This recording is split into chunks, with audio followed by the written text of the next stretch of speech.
विचारातून हे सर्व निर्माण झालेलं आहे आणि ज्याच्या सानिध्यामध्ये राहून माझ्यासारखा एक भिक्खू तयार झाला, ज्यांची नेहमी विचारधारा डोळ्यासमोर ठेवून आज काम करतोय किंवा त्यांचा आदर्श डोळ्यासमोर ठेवून काम करतोय। वेळोवेळी काय करायला पाहिजे, काय नाही करायला पाहिजे असं नेहमीच मार्गदर्शन ज्याचं राहिलं असे आदरणीय महाविकास डॉक्टर S.T. गायकवाड साहेब या ठिकाणावर ज्यांचा श्रीलंका दौरा संपन्न झाला अशा आपल्या कमलाई गायकवाड, यशवंत क्षितिज गायकवाड, या ठिकाणावर उपस्थित प्राध्यापक B.M. Kamble sir, engineer D.D. Bhalerao sir, Ravangaonkar sir, Sumit भाऊ गायकवाड, सर्व श्रद्धावान उपासक उपासिकांनो, पवार बाबा, श्रीलंका एक बौद्ध राष्ट्र आहे आणि श्रीलंकेमध्ये जे मला येऊन 2-2.5 वर्ष तिथं राहून शिक्षण घेण्याचा जो आला, ज्यांच्यामुळे आला ते आपले आदरणीय महाउपासक डॉक्टर S.T. गायकवाड साहेब। कारण मी जरी आज इथं जरी नसेल पण जिथं असेल तिथं डॉक्टर साहेबांचा चेहरा हा सदैव डोळ्यासमोर राहत असतो। कारण ज्यांनी या महाराष्ट्राला एक धम्म परिषदेच्या माध्यमातून, बावडनगर महाविहारच्या माध्यमातून दिशा दिली। मला वाटते श्रीलंकेला कोणी जात नव्हतं। पहिला कोण जर नांदेड जिल्ह्यातला किंवा महाराष्ट्रातला कोणता गेला असेल तर ते रतनज्योती महास्थवीर यांच्या माध्यमातून आदरणीय महाउपासक डॉक्टर S.T. गायकवाड साहेब, आदरणीय गुरु पूज्य भदंत डॉक्टर उपमुक्त महादेव, मला वाटतं डॉक्टर प्राचार्य सर्वधर्म महादेव सुद्धा हे महाराष्ट्रातला पहिला दौरा असेल, टूर असेल आणि तिथून तीच प्रेरणा घेऊन म्हणजे या धम्म सहलीला सुरुवात झाली बाहेर देशात जाण्याची। श्रीलंका या राष्ट्रामध्ये त्या ठिकाणावर सम्राट अशोकांची जी कन्या होती, जी श्रामणे भिक्षुणी झाली, संघमित्रा, त्यांनी एक बोधी वृक्षाची पवित्र फांदी तिथे नेऊन लावलेली। महामहेंद्र संघमित्रा, देवनापिय तिस महाराज त्या टायमामध्ये सम्राट अशोकाचे खास मित्र होते, त्यांची अदृश्य मैत्री होती।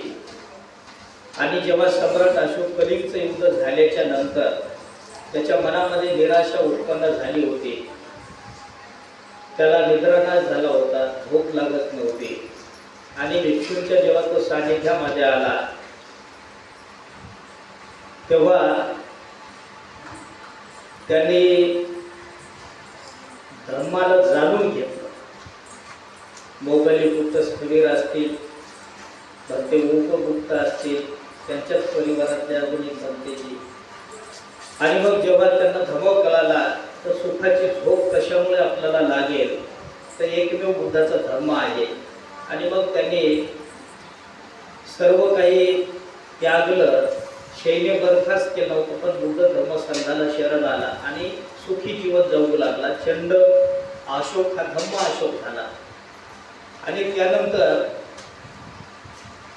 धर्माचं काहीतरी मोठं काम करावं हे त्याच्या मनामध्ये आलं आणि म्हणून 84,000 चैत्य स्तूपाची निर्मिती केली या देशामध्ये।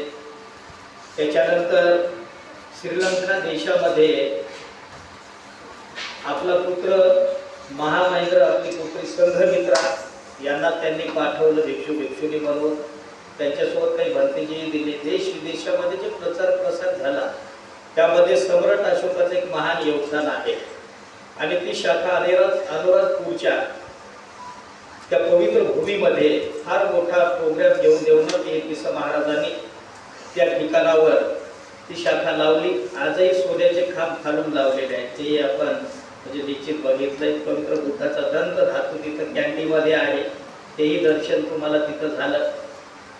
आणि त्या ठिकाणावर श्रीलंकेतल्या लोकांना पवित्र अनमोल धम्म भेटला। जेव्हा सम्राट अशोकानं देवनापिय ताम्रपत्र पाठवलं होतं, त्याच्यावर लिहिलं होतं पालीमधून की अहम बुद्धंच धम्मांच संघंच शरणं गतो तोमती मानी रत्नानी उत्तमानी नरोत्तम चित्तं प्रसाद विकुवाना सद्धाय शरणं भज.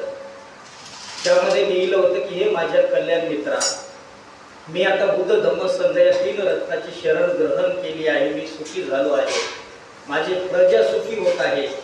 तू सुद्धा या 3 रत्नाला तुझ्या देशामध्ये धारण कर आणि तुझं आणि तुझ्या प्रजेचं कल्याण करून घे.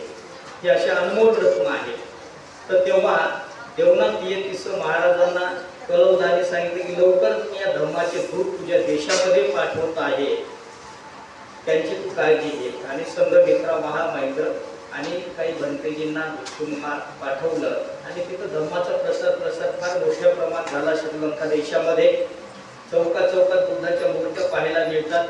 हजारो भिक्षूंची संख्या तिथं आपल्याला बघायला मिळते. त्रिवेण तिथं आहेत. आता इथं डॉक्टर साहेबांनी खूप प्रयत्न केले त्रिवेण सुरू करण्यासाठी. काही प्रमाणात म्हणजे तयार झाले, काही भंतेजी तयारही झाले, काही प्रेरणा बावळीनगरची घेऊन. तर त्या देशामध्ये बुद्धिझम अतिशय म्हणजे डोक्यावर ठेवला लोकांनी आणि श्रद्धेनं दर रविवारी लोक विहारात जागा मावणार नाही एवढे लोक तिथे येतात पांढऱ्या शुभ्र वस्त्रामध्ये. पौर्णिमेच्या दिवशी जागा लोकांना बसायला भेटत नाही एवढे लोक तिथं पांढऱ्या शुभ्रामध्ये दर महिन्याला तिथे एकत्रित येत असतात. धर्मदेशन श्रवण करतात, परित्राण सूक्त श्रवण करतात, आपलं पठण करत असतात, वेगवेगळे सूत्र ते पाठ करत असतात. तिथं त्या विहाराच्या परिसरामध्ये कोणी ध्यान भावनाही करत असते. तर एकदम श्रद्धा श्रीलंकेमध्ये की बुद्ध धर्म संघाच्या प्रती निर्माण झाले, लोक सुखी जीवन जगू लागले.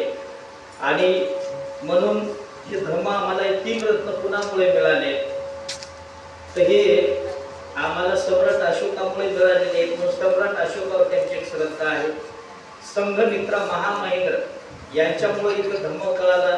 भिक्षुणींची संख्या श्रीलंकेमध्ये आपल्याला बहुतांशी जास्त पाहायला मिळते. त्याचं श्रेय संघमित्रांना जात आहे.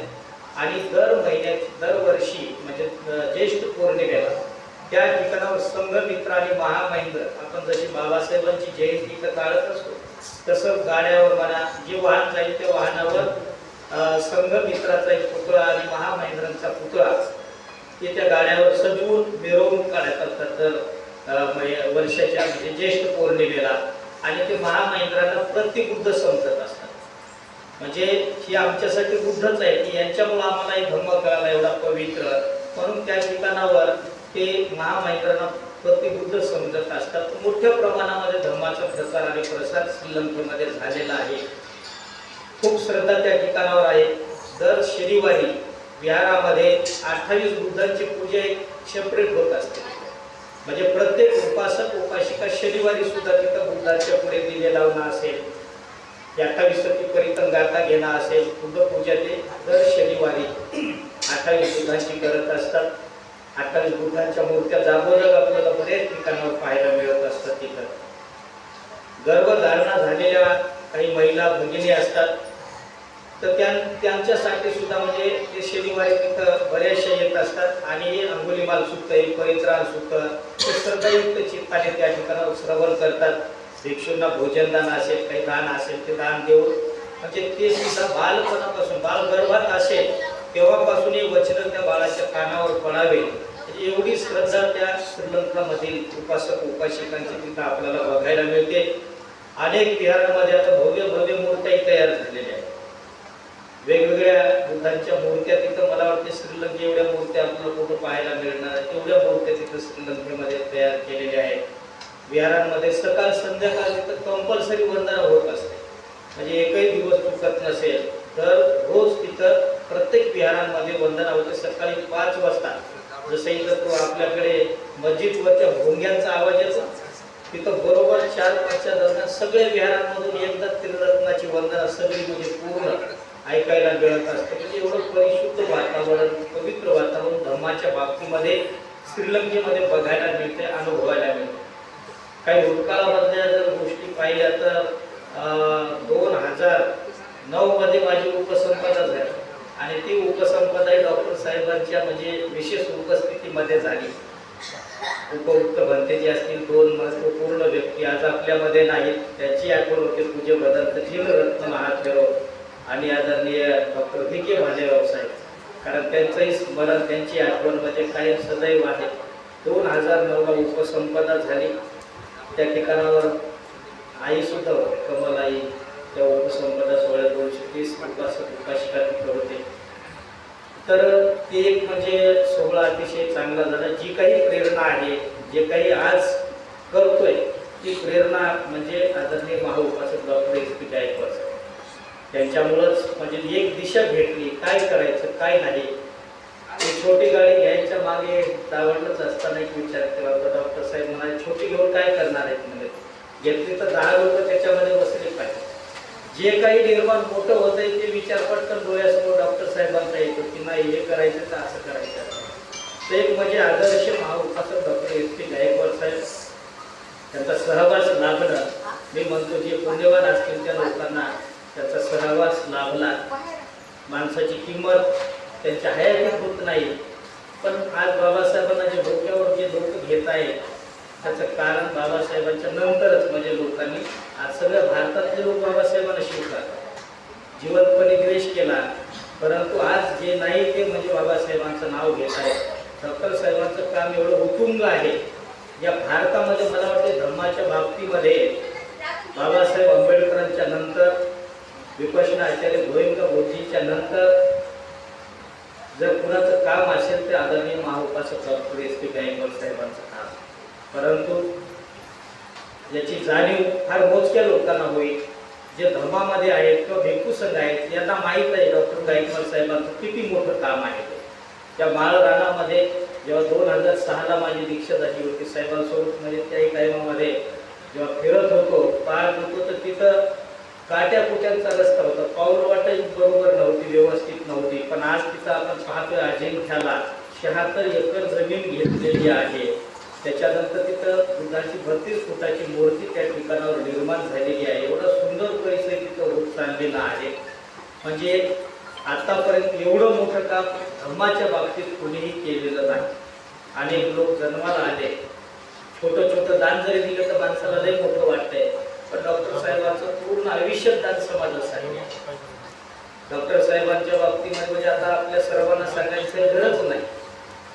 एक अविवाहित जीवन जगणं, एखाद्या वेळेस आमच्यासारखे माणसं तरी कधी कधी एखाद्या वेळेस काही कमी अधिक होऊ शकते, पण डॉक्टर साहेबांनी जे विनयग्रस्ती जीवनात राहून धारण केलेलं आहे ते सगळ्यांच्या समोर फार मोठा आदर्श आहे. एक टायमाचं भोजन असेल, दिवसभर मी बऱ्याच वेळेस पाहिलं पाणी सुद्धा घेत नाही, पूर्ण दिवसभरामध्ये जे काही आहे भोजनात घेतात तेव्हाच काय जे पाणी प्यायचं प्यायचं, कधी कधी दिवसभरात काहीच घेत नाही. आणि एवढा प्रवास आहे की ते प्रवास माणसाला थक्क करणारा प्रवास आहे. हे उगच म्हणजे निर्माण झालेलं ना, पूर्ण जीवन म्हणजे साहेबांनी सगळं म्हणजे स्वतःला गाळून टाकलेलं आहे. तेव्हाही आपल्याला उत्पन्न इथे निर्माण झालेलं फळ आपल्याला दिसत आहे. ते एक आदर्श महाउपासक डॉक्टर S.P. गायकवाड साहेब आहेत. सगळा परिवार धार्मिक आहे. आपण त्यांच्या परिवारामध्ये जन्म घेतला याला पुण्य लागते. एखाद्या महापुरुषाच्या परिवारात जन्म होणं याच्यासाठी सुद्धा पुण्य लागत असते. आणि ही जी धारा आहे, जी बुद्धानं जी परंपरा आपली चालवली, त्यांचा आदर्श डोळ्यासमोर ठेवून सम्राट अशोक असतील, डॉक्टर बाबासाहेब आंबेडकर असतील, फुले शाहू, हे जेवढे काही महापुरुष इथं झालेले आहेत, डॉक्टर साहेब त्यांचीच विचारधारा, त्यांचाच वारसा पुढे नेत आहे, त्यांचीच विचारधारा पुढे नेत आहे. जिवंत ठेवण्याचं काम, त्यांची विचारधारा डॉक्टर साहेबांच्या हातून इथं म्हणजे झालेली आहे, होत आहे. आणि एवढं वैभव तयार आज इथे केले, लोकांना त्याचा लाभ होत आहे.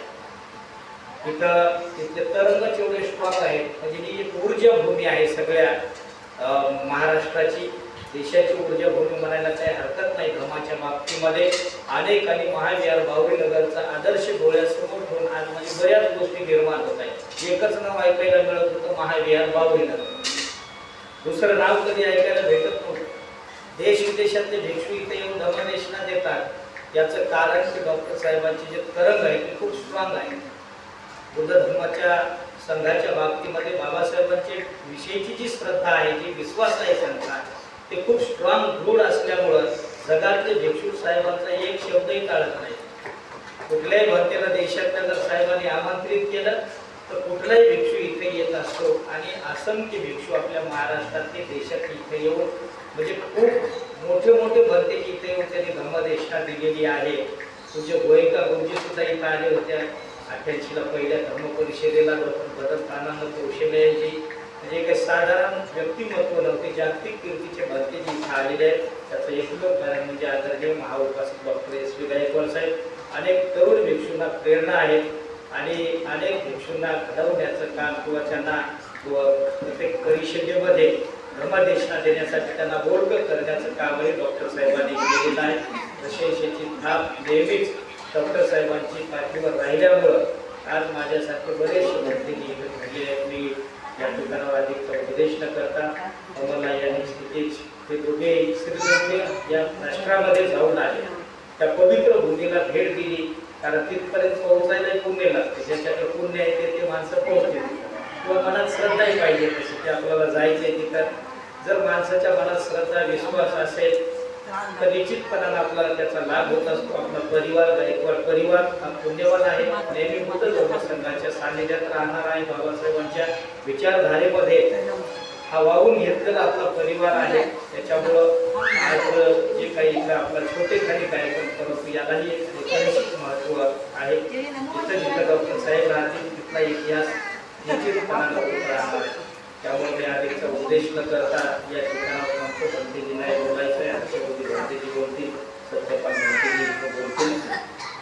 आपल्या सर्वांचं मंगल व्हावं, सर्वांचं कल्याण व्हावं. पुढच्याही दौरा लवकरच आपल्याला करावा. ज्यांना ज्याचा पासपोर्ट नसेल त्यांनी पासपोर्ट तयार करून कमलाईंचा आदर्श क्षितिजचा आदर्श डोळ्यासमोर आपल्यालाही देश विदेशामध्ये जाण्याचा योग यावा अशी मंगल कामना व्यक्त करतो. सर्वांचं मंगल हो, सर्वांचं कल्याण.